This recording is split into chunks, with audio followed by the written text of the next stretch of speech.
Sa ating panibagong vlogs, ipag-iitan ng karne ng manok. Mas maraming sili na haba, mas masarap guys.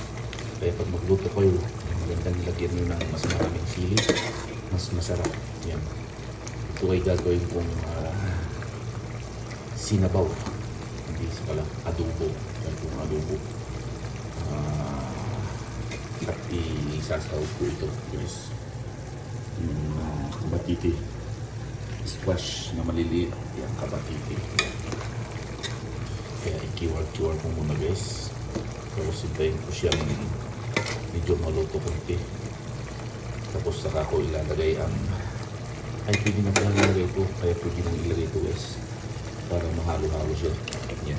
Para maluto, mas masarap pag nahalo-halo. Yan. Hindi ko na pinalatan yan kasi nasa balat ko ang sustansya, sabi nila. Kaya ganito na lang. Tapos ikiwar-kiwar natin guys. Tapos ikiwar-kiwar natin dyan para iilalim din yung yan.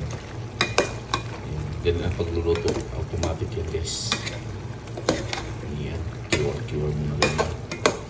Anyways, ganyan ang pagluluto natin guys. Kaya kayo, magluto din kayo ng ganito para subukan nyo.